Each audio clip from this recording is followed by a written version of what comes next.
हा मी नाही बघ दिसते का नाही पहिल्यासारखी ती हा कसं वाटणार सर पण एवढा सुंदर आरसा आणला कुठून आणि मी लालजींना आणायला सांगितला होता मी नाही आता दुसरं कोणाला नाही आता तुला जे काय पाहिजे ना ते मला सांगायचं हा मी घेऊन ये हे बघ तुझ्यासाठी इम्पोर्टेड मेकअपचं किट आहे हे बघ व्हरायटी आहे बघ आता नकोय मला ते अगं भैया साहेब नमस्कार नमस्कार या ना हां बसा अरे हो तू बस ना नाही मी जरा मिनीसाठी फळं घेऊन येतो बसा ना हो आलो मी मिनी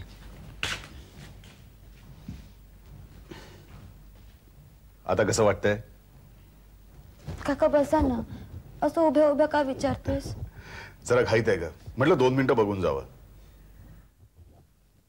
मग झाली 2 मिनिटं आता निघ मी नाही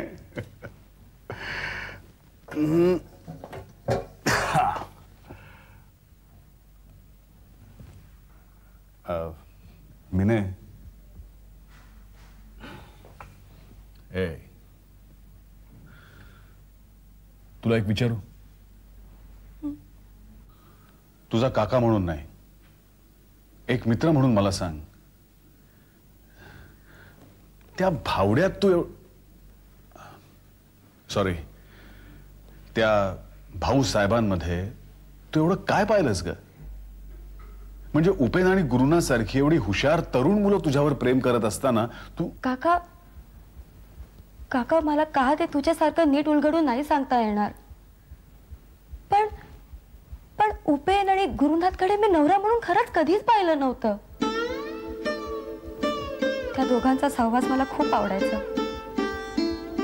ते माझी स्तुती करायचे ते नुसतं ऐकत राहावंसं वाटायचं असं मग या भाऊ तुला असं काय वेगळं दिसलं ग की तुला याच्याशीच लग्न करावंसं वाटतं मवाल्यांच्या तावडीतून त्याने मला सोडवलं होतं काका 4-5 लोक त्याच्या अंगावर धावून आली तरी तो घाबरला नाही मागे हटला नाही माझ्याकरता त्याने चाकूचे वार झेलले अशा वेळी त्याने जर 2 थोबाडीत लावून दिली तर काय बिघडलं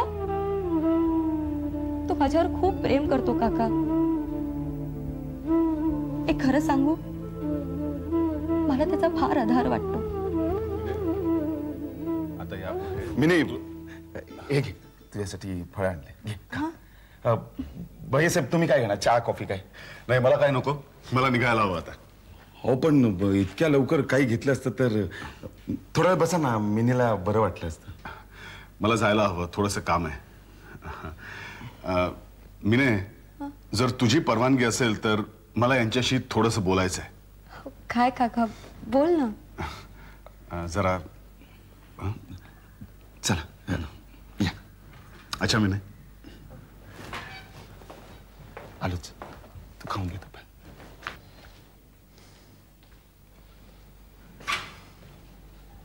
काय भैया साहेब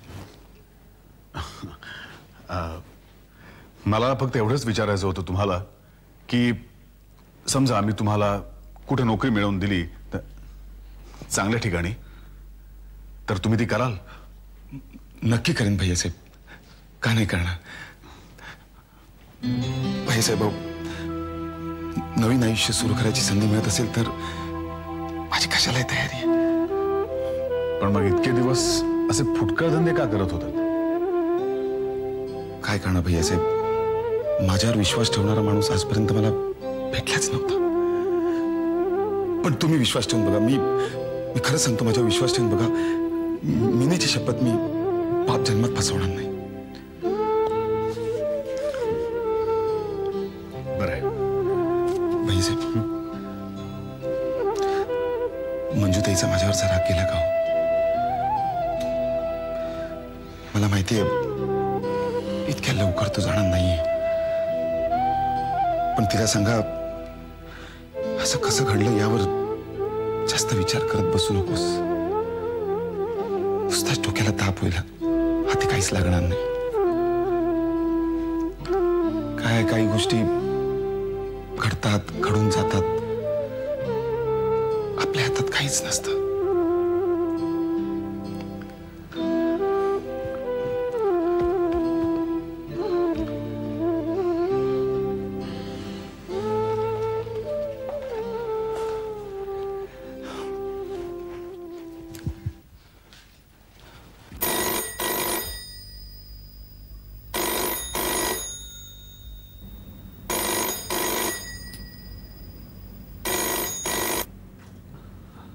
हॅलो हॅलो हॅलो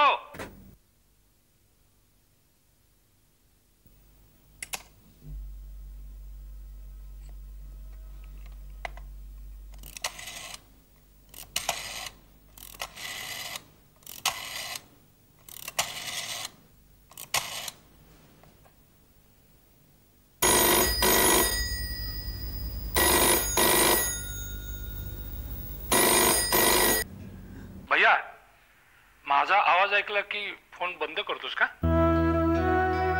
माझ्याशी संबंध तोडायचे ठरवलेस का तू? आता इतका निर्दयी तू होणार असशील तर मग हे बघ, मला कोणाचाच आधार नव्हता. तू परत माझ्या आयुष्यात यायचं ठरवलंस आणि मला आधार मिळाला. तर तू अंतर द्यायचं ठरवलं असशील तर फक्त एक सांग, मी काय केलं की तुझा राग जाईल? हे बघ, मी जर्मनीला जाताना तू दुरावलेला असशील तर माझा पाय नाही निघणार. ऐकतोस ना भैया? भैया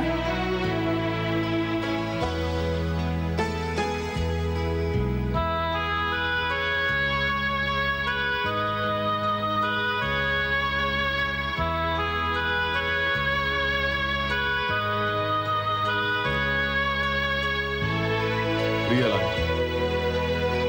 तुझ्यावर मला एका मर्यादेपलीकडे रागवता येत नाही. कारण आयुष्यात तू खूप सोचलास आणि तुझे माझ्यावर उपकार झाले. म्हणूनच तुझ्या जगावेगळ्या लैंगिक जीवनाकडेही मी औदार्यानं पाहण्याचा प्रयत्न करत होतो. पण स्वतःच्या समर्थनाकरता तू मंजूताईंचे आणि माझे संबंध जोडण्यापर्यंत मजल मारलीस, तेव्हा मात्र विकलो. स्टुडिओत त्या दिवशी मंजूताईंचा तोल गेला हे खरं, पाठोपाठ माझाही गेला. पण ती लक्ष्मण रेषा होती. पण माझ्याकडून एकदा घडलेल्या त्या प्रमादाचा तू केवढ्या निर्लज्जपणे फायदा उठवू पाहिलास. हे सगळं का? तर मंजूताई आपली भूक मारत नाही असं स्वतःचं समाधान करून घेण्याकरता.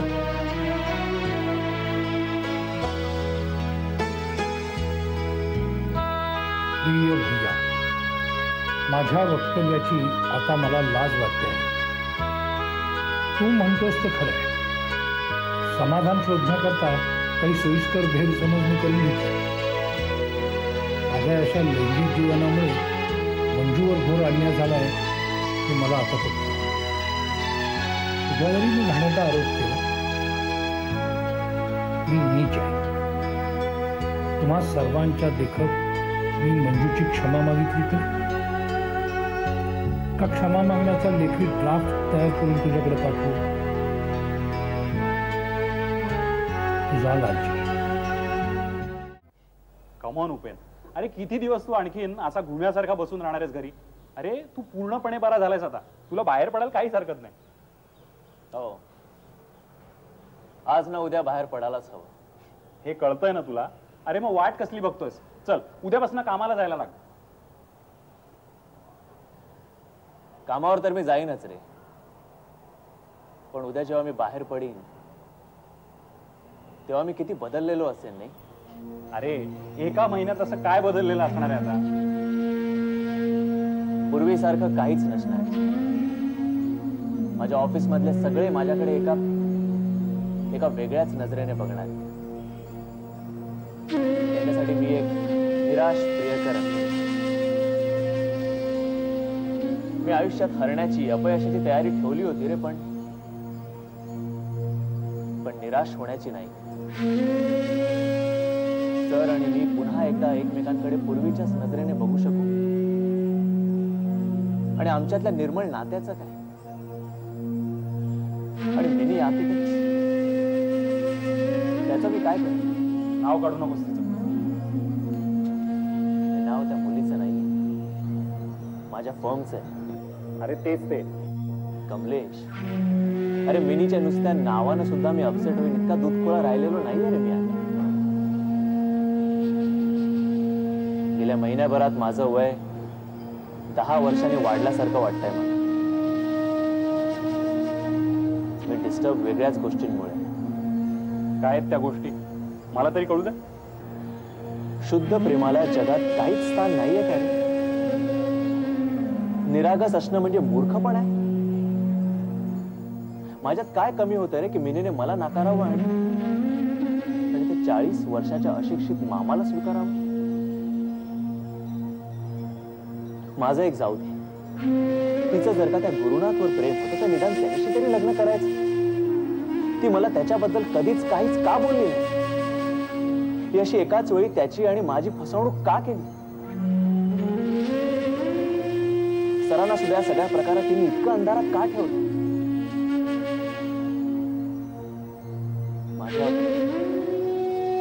माझ्या डायबिटीसच्या अटॅक बद्दल ऐकून तरी तिला वाईट वाटलं होतं का? गुरुनाथच्या आत्महत्येबद्दल ऐकून तरी ती आतून खरंच हादरली होती का? माझ्याकडे नव्यानं सुरू करायला निदान आयुष्य तरी आहे रे. गुरुनाथकडे तर तेही नाही. त्याच्या मरणाचा अर्थ कसा लावावा?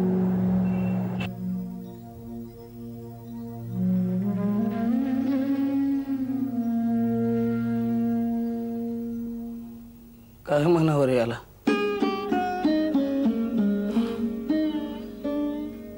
बापाचं ऐकलं नाही, दोस्ताचं ऐकलं नाही,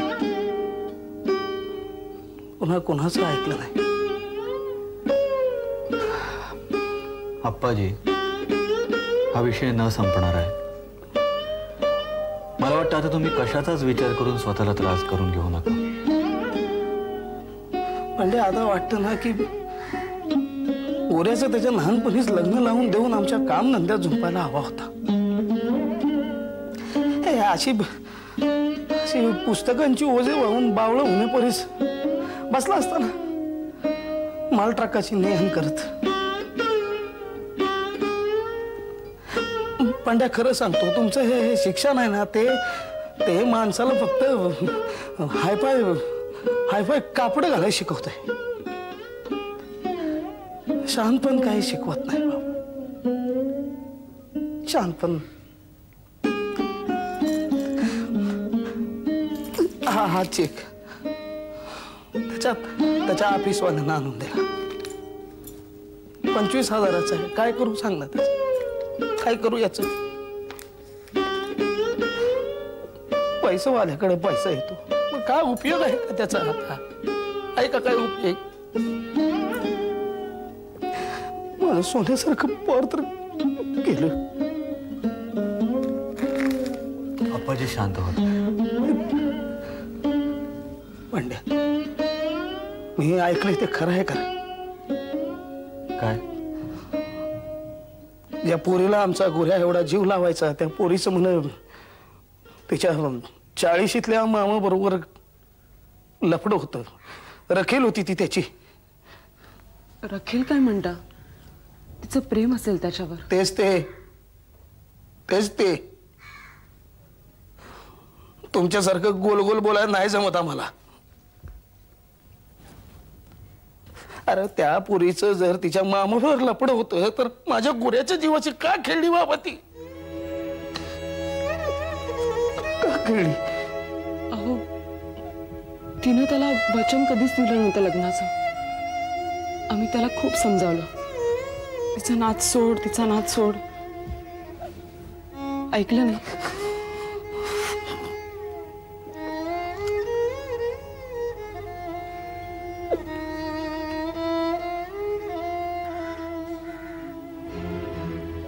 आता अप्पाजींना कोण समजावून सांगणार की सगळेच सुशिक्षित भरकटतात असं नाहीये. अरे पण गुरुनाथच्या बाबतीतलं त्यांचं वागणं चुकीचं आहे असंही नाही म्हणता येणार. खरंय, गुरुनं अभ्यासात दाखवलेली स्कॉलरगिरी थोडीशी जरी प्रेमात दाखवली असती ना, तर आज तो मिनीचा नकार पचवून आपल्यामध्ये असता. थोडक्यात काय, गुरुनाथ सारखी असामान्य बुद्धिमत्ता काय किंवा मिनी सारखं अप्रतिम सौंदर्य काय, कशाचाही अतिरेक घातकच ठरतो. आपलं बरं म्हणण्याची वेळ आली. आपलं कसं सगळं मर्यादित. म्हणे ना का कोणी आपल्याला सामान्य मध्यमवर्गीय प्रवाह पतीत, निदान रात्रीच्या शांत झोपेत तरी आपण मालक आहोत.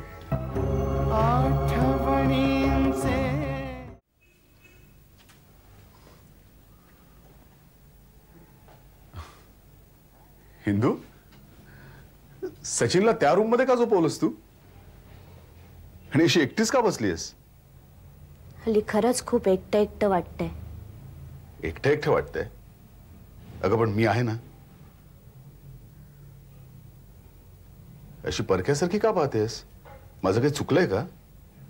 तुला असं वाटतं? काय वाटतं? मला काय वाटायचंय? तुझं चुकलंय असं तुला वाटतं का? नाही. मग विसरून जा. काय विसरून जा?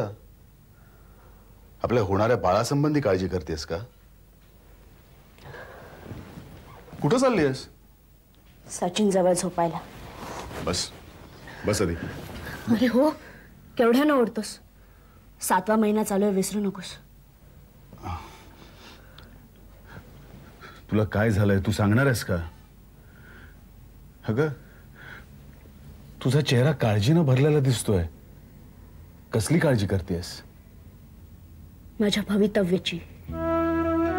तू स्पष्टपणे काही बोलणार आहेस का? कसलं भवितव्य आणि त्याची काळजी कसली? नंदाजी गेले 6 महिने आपल्या भोवती एक घातचक्र फिरते. या चक्रानं आतापर्यंत 7 बळी घेतले. 8वा पडू नये अशी देवाजवळ प्रार्थना करते. पण मला भीती वाटते, माझी प्रार्थना वाया जाणार. हा बळी पडणार आहे. हे सगळं काय बोलतेस तू? कसला बळी आणि कोण आहे भागी माणूस? तू. मी? हो, तू. म्हणजे मंजू वहिनीपासून मंजू ताईपर्यंतचा प्रवास झाला म्हणून. हिंदू, काय हे? These are cruel facts of life Nandaji. यापुढे मंजू ताईपासूनचं मंजू पर्यंतचं अंतर 7 पावलांचं सुद्धा असेल की नाही? हिंदू, हे सारं मला असंही होतंय. हे बोलताना मला फार आनंद होतोय असं वाटतंय तुला? असं बोलण्याचा प्रसंग येऊ नये असं मला सुद्धा फार वाटत होतं. अनेक रात्री या विवंचनेपायी जागून काढल्या मी. आणि अगं पण कशा करता? हिंदू, तू माझं सर्वस्व आहेस. थँक्यू. थँक्यू? हे असेच औपचारिक आभार मानणार आहेस का तू हिंदू? त्यापेक्षा तू. नंदाजी, आय हेट सच मेलोड्रामा. वहिनींना केवळ मी आपलं मंजू ताई म्हटलं आणि तू. पण कशासाठी मंजू ताई? तुला आवडत नसेल तर हे नाव टाकून दे. लहान मुलाची समजूत काढावी तसं बोलतोयस? खरं तर मला काय बोलावं तेच कळत नाहीये. तू इतकी संदिग्ध बोलतेस. नंदाजी, लालजी विषयीच्या तुझ्या भावनांची संगती लागते, अर्थ समजतो. आयुष्यभर बिचारा बायकोचा छळ सोसत आला, पण या बाईची काय लायकी आहे? लग्नानंतर आशीर्वाद मागायला तिच्याकडे गेलो तर ते सुद्धा दिले नाही. आणि आता माझं डोहाळे जेवण बाळणपण करायला निघालीये. हे उमाळे कळवळे कशासाठी? तू बंगलेवाला झालास म्हणून?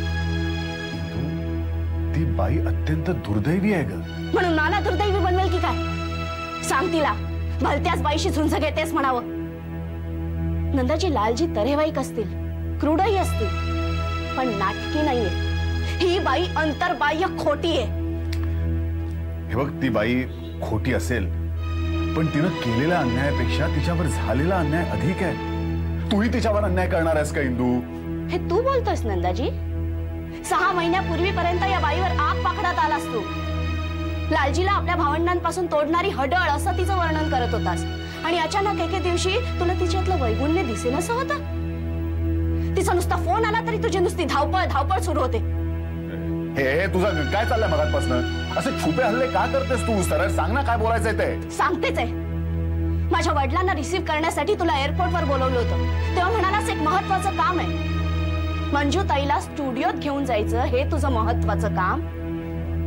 पण मी ते तुझ्यापासून चोरून ठेवलं का? शब्दांची कसरत करू नकोस. फोनवर मोघम काम आहे एवढंच म्हणालास. हो, पण त्यानंतर मी हो, नंतर सांगितलंस, कारण तू हुशार आहेस. मला हे केव्हा तरी कळेल हे तुझ्या लक्षात आलं. म्हणजे मला सांगायचं होतं म्हणून मी सांगितलं असं मानायला सुद्धा तयार नाहीस तू? जणू काही ती चोरी होती आणि उघडकीस यायच्यात त्याची मी कबुली दिली असं तुला सुचवायचं आहे का? प्रश्न आहे तो माझ्या वडिलांना रिसीव्ह करण्यापेक्षा त्या बाईला स्टुडिओत घेऊन जाणं तुला जास्त महत्वाचं वाटलं. हा, तू तिला काही समजत असलास तरी माझ्या वडिलांच्या पायाशी उभी राहायची लायकी नाहीये त्या बाईची.